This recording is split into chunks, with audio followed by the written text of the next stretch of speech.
The air is fractured with whispers, the sound of reality tearing at the seams. In a world that was once London but now pulses with false color and fabricated joy, everything feels wrong. A smiling man named John sips from a cup that shatters in his hand. Again, he doesn't flinch.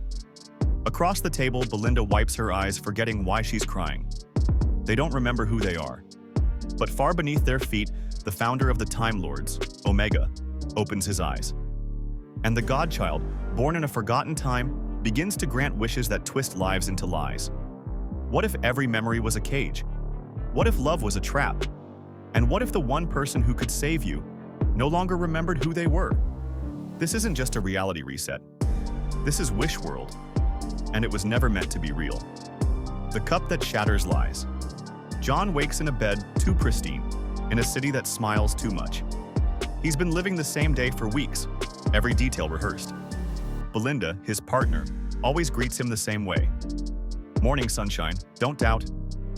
But today, the cup in his hand doesn't just shatter, it speaks. A single whisper, barely audible. You are not who they say you are. His hand trembles. Belinda sees it. Panic. The cup reforms itself. The room resets. But the whisper lingers in his mind like a virus. Later, he finds himself sketching a blue box. Something from a dream. Something ancient. Forbidden.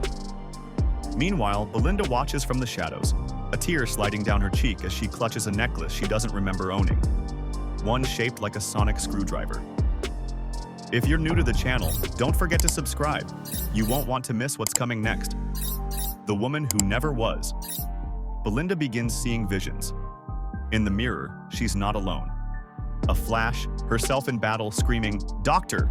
as explosions tear across a red sky. Another flash, a glowing hand touching her face, whispering, "You chose this." She finds an old photo tucked in the lining of her coat. Herself, standing with a man who looks exactly like John, but dressed in a coat far too long, with eyes far too old. She confronts him, tears in her voice. "Who are you?" He doesn't answer, because he doesn't know. But someone is watching them. Someone who does remember. Poppy. A girl with time in her blood and vengeance in her heart. And as she steps from the shadows, she calls them both Mum and Dad. Poppy's promise. Poppy tells them everything. She was born of a wish.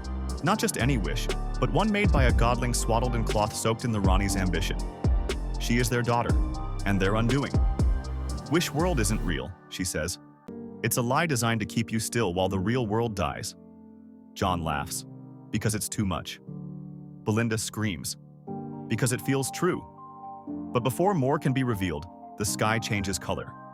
Giant skeletal observers begin to march. Unit soldiers, once protectors of Earth, now kneel before Conrad, the architect of this world, and Rani's lover. And from the sky falls a message written in burning light. Doubt is death. Omega's awakening. In the underbelly of London, where reality's skin is thinnest, Omega stirs. He has waited millennia, banished, broken, but not gone. Conrad and Rani believed they could use the godchild to manipulate reality. But in doing so, they awakened the original manipulator of time. Omega doesn't want to fix the world. He wants to erase it.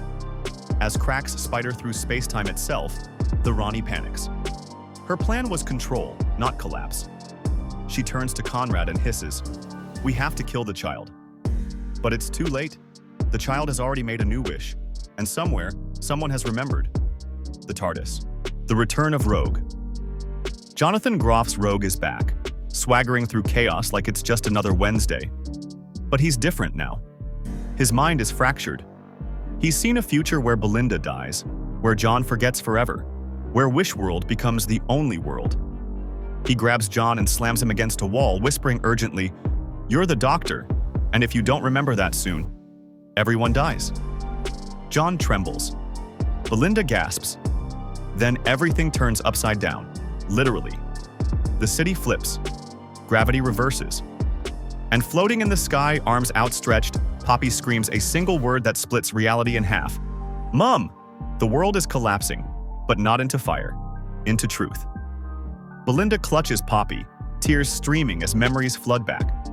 Daleks, Cybermen, Gallifrey, the sound of drums. And John, no, the Doctor, blinks as the final veil is lifted. He remembers the faces, the pain, the promise he made to protect the universe, no matter the cost. Above them, Omega rises like a god reborn, his voice shaking the bones of reality. Time is broken. You are fractures, and I will seal the wound with fire. But the Doctor smiles. Not because he's won, but because he finally knows the stakes. Then let's burn, he whispers. The TARDIS appears. A beacon, a defiance, a last stand. And as the screen fades to black, one final question remains. What would you sacrifice to remember who you are? The final battle is coming. Doctor Who, The Reality War, drops next week, and it's going to change everything.